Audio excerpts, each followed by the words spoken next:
Assalamualaikum warahmatullahi wabarakatuh.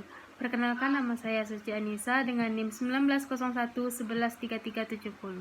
Di sini saya akan melakukan presentasi tentang paspor dan surat pelaksana paspor untuk memenuhi ujian tengah semester mata kuliah dokumen dan pasasi perjalanan dengan dosen pengampu Ibu Nur Arini Yulia SST MM.Par.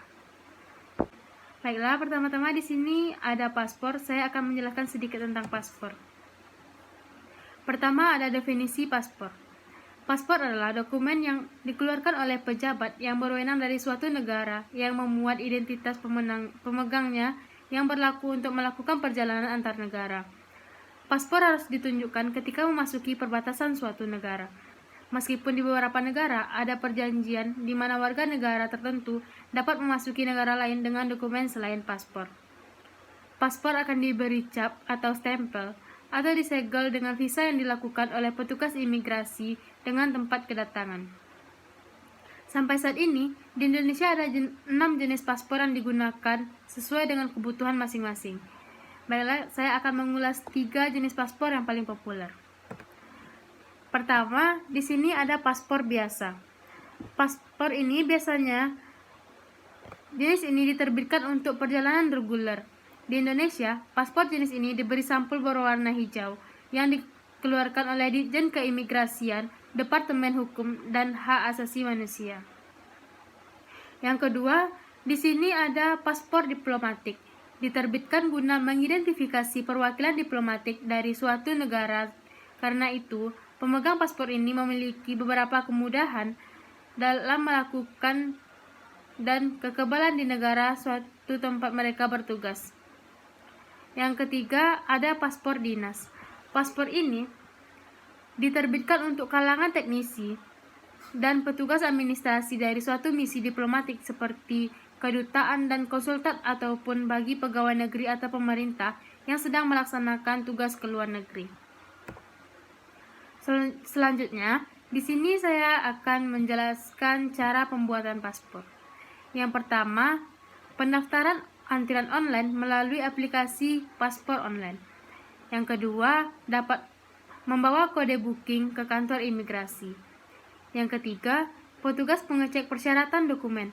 Yang keempat, pemohon melakukan proses foto, sidik jari, dan wawancara. Yang kelima, pemohon paspor mendapatkan kode pembayaran. Yang keenam, menunggu paspor datang ke rumah atau mengambil sendiri ke kantor imigrasi. Di sini saya juga akan menjelaskan tentang syarat perpanjangan paspor. Yang pertama tuh ada membawa KTP yang masih berlaku atau surat keterangan pindah ke luar negeri. Yang kedua, membawa dokumen kartu keluarga. Yang ketiga, membawa akta kelahiran, ijazah, akta perkawinan ataupun buku nikah. Bisa juga ijazah atau surat baptis. Jika nama atau yang bersangkutan tidak tercantum di dokumen itu, perpanjangan paspor bisa dilakukan dengan mencantumkan surat keterangan dari instansi berwenang. Selanjutnya, di sini ada untuk warga negara asing yang pindah ke warga negaraan, perpanjangan paspor harus melampirkan surat kewarganegaraan Indonesia. Yang kelima, di sini ada perpanjangan paspor perlu melampirkan surat pergantian nama bagi warga yang sudah mengganti namanya dan membawa paspor lama. Baik, selanjutnya di sini saya akan menjelaskan sedikit tentang surat perjalanan laksana paspor.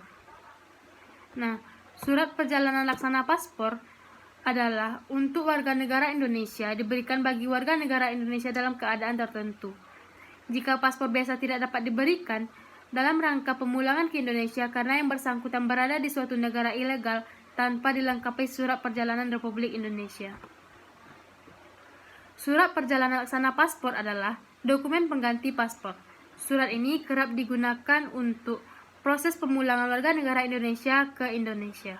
Misalnya, jika yang bersangkutan kehilangan paspornya di luar negeri atau karena suatu alasan yang membuat paspor Republik Indonesia miliknya tidak bisa digunakan lagi, surat perjalanan laksana paspor berlaku paling lama 2 tahun dan hanya dapat digunakan 1 kali perjalanan serta tidak dapat diperpanjang.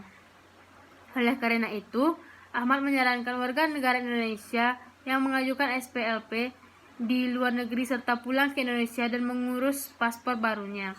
Warga negara Indonesia yang kehilangan paspor saat berada di luar negeri dalam rangka liburan atau tanpa izin tinggal bisa ajukan SPLP di perwakilan Republik Indonesia setempat.